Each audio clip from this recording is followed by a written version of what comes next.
श्रीमद् भगवद गीता सप्तम अध्याय ज्ञान विज्ञान योग। श्लोक 21। यो यो या तनु भक्तः श्रद्धयार्चितुमिच्छति तस्य तस्याचला श्रद्धा तामेव विद्धामहे। जिस भी देवता की श्रद्धा से पूजा करने की कोई इच्छा करता है, मैं उसकी श्रद्धा को उसी देवता में अडिग कर देता हूँ। जीवन में उपयोगिता।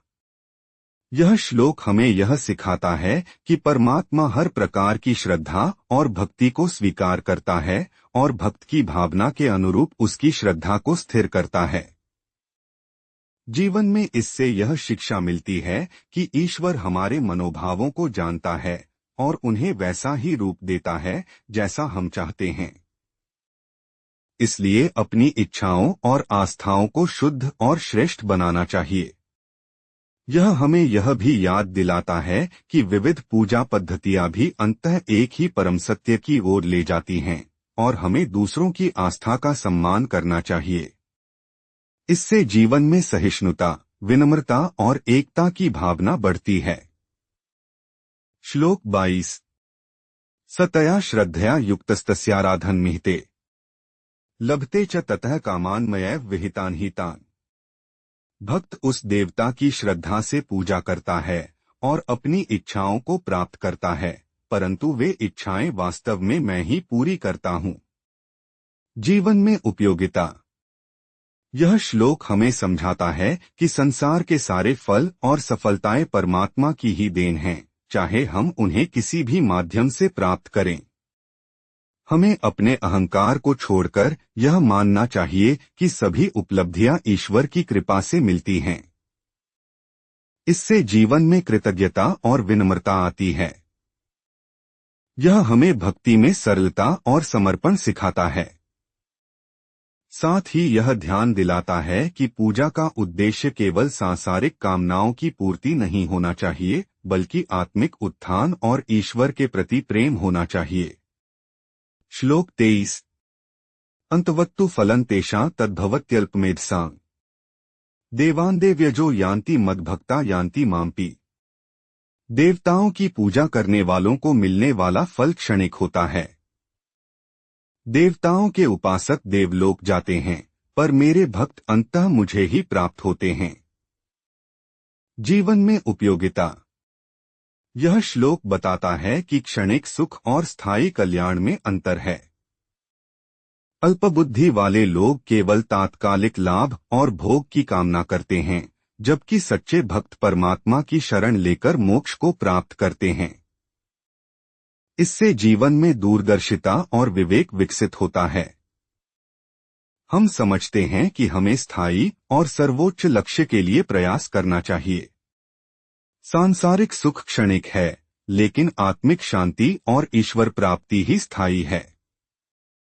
यह श्लोक हमें सांसारिक आकांक्षाओं को नियंत्रित करना और ईश्वर के प्रति सच्ची भक्ति विकसित करना सिखाता है। श्लोक 24। अव्यक्तं व्यक्तिमापन्नं मन्यन्ते मां बुद्धयः परं भावमजानन्तो ममाव्ययम् नुत्तमम्। मूर्ख लोग मुझे अप्रकट परमात्मा को मनुष्य के रूप में जन्मा हुआ समझते हैं और मेरे अविनाशी सर्वोच्च स्वरूप को नहीं जानते। जीवन में उपयोगिता। यह श्लोक बताता है कि ईश्वर की वास्तविकता समझना सरल नहीं है और बाह्य रूपों में उलझ जाना अज्ञानता है। जीवन में इसका अर्थ है कि हमें गहराई से विचार कर ईश्वर के परम, अनादि और अविनाशी स्वरूप को समझने का प्रयास करना चाहिए। इससे हम अपने संकीर्ण दृष्टिकोण को छोड़कर व्यापक दृष्टि विकसित कर सकते हैं। यह हमें सिखाता है कि केवल बाह्य रूप और प्रतीक नहीं, बल्कि उनके पीछे के सत्य और ईश्वर का सर्वव्यापक स्वरूप ही अंतिम सत्य है। इससे विवेक, जिज्ञासा और आध्यात्मिक प्रगति का मार्ग खुलता है। श्लोक 25। नाह प्रकाशः सर्वस्य योगमायास्मावृतः मूढ़ोऽयं नाभिजानाति लोको मामजमव्ययम्। मैं सबके लिए प्रकट नहीं हूँ क्योंकि योग माया से आच्छादित रहता हूँ। मूर्ख लोग मुझे अजन्मा और अविनाशी नहीं पहचानते। जीवन में उपयोगिता। यह श्लोक बताता है कि ईश्वर का स्वरूप सहजता से सबको नहीं दिखता। जीवन में हमें यह समझना चाहिए कि केवल इंद्रियों से अनुभव होने वाली दुनिया ही सब कुछ नहीं है। ईश्वर को समझने के लिए आंतरिक शुद्धि, भक्ति और गहराई से चिंतन जरूरी है। यह हमें विनम्रता सिखाता है कि हम अपने सीमित ज्ञान से ईश्वर को न आंकें। यह भी संकेत करता है कि अज्ञानता और अहंकार के कारण हम सत्य से दूर हो जाते हैं। इसलिए हमें अपने अंदर की माया को हटाकर सत्य का दर्शन करने का प्रयास करना चाहिए। श्लोक 26। वेदाः समतीतानि वर्तमानानि चार्जुन भविष्याणि च भूतानि मा तु वेद न कश्चन। हे अर्जुन, मैं भूत, वर्तमान और भविष्य के सभी प्राणियों को जानता हूं, पर मुझे कोई नहीं जानता। जीवन में उपयोगिता। यह श्लोक हमें ईश्वर की सर्वज्ञता का बोध कराता है। जीवन में यह समझना जरूरी है कि परमात्मा हमारे हर विचार, कर्म और भविष्य तक को जानता है। इससे हमें सजग रहना चाहिए कि हम कोई भी कार्य करते समय ईश्वर के प्रति उत्तरदायी हैं। यह श्लोक विनम्रता लाता है कि हम ईश्वर के ज्ञान के आगे अज्ञानी हैं। यह प्रेरित करता है कि हम अपनी सीमाओं को स्वीकार करें और मार्गदर्शन के लिए ईश्वर की शरण लें। साथ ही यह भरोसा भी देता है कि ईश्वर हमें पूरी तरह जानता और समझता है। श्लोक 27। इच्छाद्वेष समुत्थेन द्वंद्वमोहेन भारत सर्वभूतानि सम्मोह सर्गे यान्ति परन्तप। हे अर्जुन, इच्छा और द्वेष से उत्पन्न मोह के कारण सभी प्राणी जन्म लेते समय भ्रम को प्राप्त होते हैं। जीवन में उपयोगिता। यह श्लोक स्पष्ट करता है कि हमारे जीवन में मोह, इच्छा और द्वेष ही दुख और भ्रम का कारण हैं। इससे हमें अपने मन को नियंत्रित करने और संतुलित दृष्टि विकसित करने की प्रेरणा मिलती है। जीवन में हमें समझना चाहिए कि द्वेष और अतृप्त इच्छाएं ही हमारे दुखों की जड़ हैं।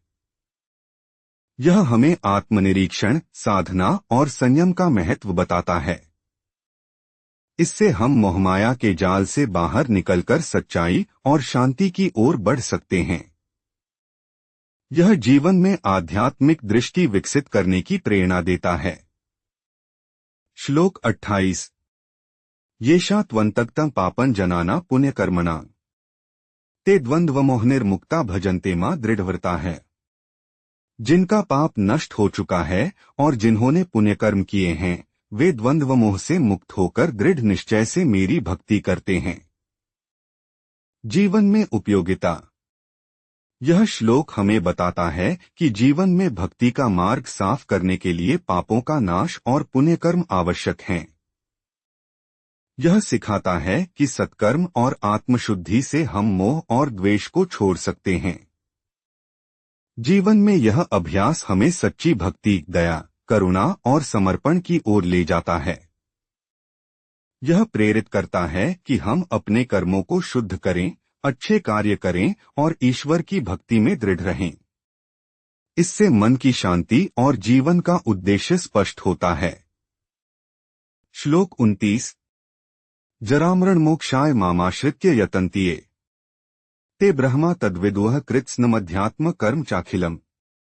जो लोग वृद्धावस्था और मृत्यु से मुक्ति पाने की इच्छा से मेरी शरण लेते हैं, वे ब्रह्मा, अध्यात्म और समस्त कर्मों को जान लेते हैं।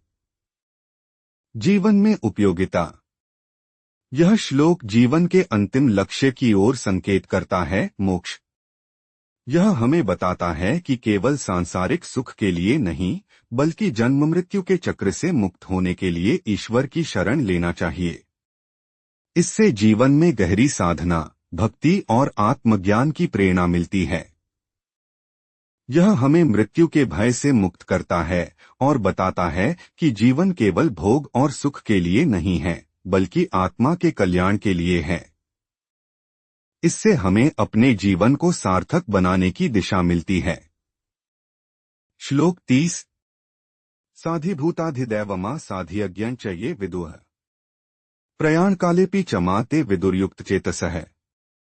जो लोग मुझे अधिभूत, अधिदैव और अधियज्ञ रूप में जानते हैं और जिनका मन मुझ में स्थित रहता है, वे मृत्यु के समय भी मुझे जानते हैं। जीवन में उपयोगिता। यह श्लोक बताता है कि ईश्वर को सभी रूपों में जानना और मन को उसमें स्थित रखना जीवन का सर्वोच्च साध्य है। इससे हमें सिखता है कि ईश्वर केवल किसी एक रूप या समय में नहीं है, बल्कि संपूर्ण जगत और कर्म में व्याप्त है। जीवन में इसका अर्थ है हर कार्य में ईश्वर को समर्पित करना और निरंतर स्मरण में रहना।